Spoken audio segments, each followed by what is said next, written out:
তবে প্ল্যান মতো ঠিকঠাক সবকিছু হলে ঠিক জানা যাবে কর্তামাকে কে বিষ দিতে চেয়েছে। আমাকে আমাকে এক্ষুনি বাড়ি যেতে হবে, এক্ষুনি।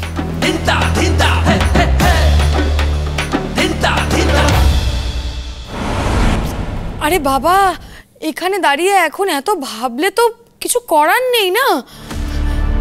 দেখো এখন অনেক রাত হয়ে গেছে, চলো সবাই শুয়ে পড়ি। আরে শুয়ে পড়লেই কি ঘুম আসবে নাকি?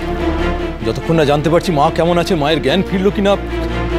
ইয়ে চিরো, ওই চিনিকে একটা ফোন কর না, দেখ না মা ঠিক আছে কিনা, দেখ না। মার জ্ঞান ফিরলো কিনা একটা ফোন কর না।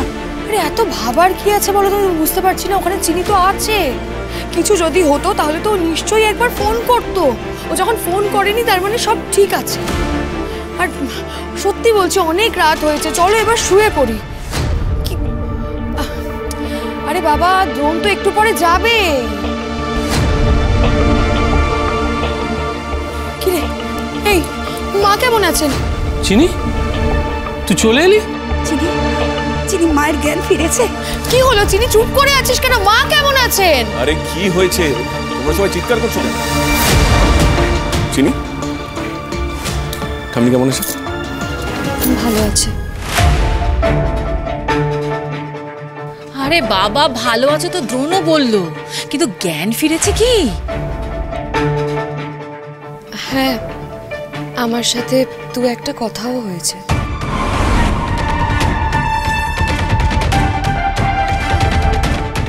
শোনো না, তোমাকে না আর এখন যেতে হবে না ওখানে। তুমি যে ডাক্তারকে বলে এসেছিলে উনিই বললেন। হ্যাঁ রে চিনি, এই চিনি, মা কি বললেন তোকে? কর্তামা বলেছেন আসলে উনি তো খুব দুর্বল এখন, তাই আমি ওনাকে বেশি কথা বলতে বারণ করেছি। কে?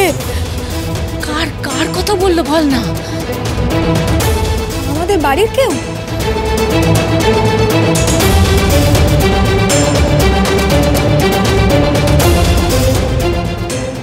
না, উনি সেসব কিছু বলেননি আর আমি জানতেও চাইনি। আসলে ওনার শরীরটা দুর্বল তো, তাই উনি বলেছেন আমাকে যে যেন আমি সকালবেলা পুলিশ ডাকি, আর ওনার যা বলার উনি পুলিশের সামনেই বলবেন। তাই তো আমি বাড়ি চলে এলাম, সকালে পুলিশ নিয়ে আবার যাব। তুমিও না হয় তখনই যাও।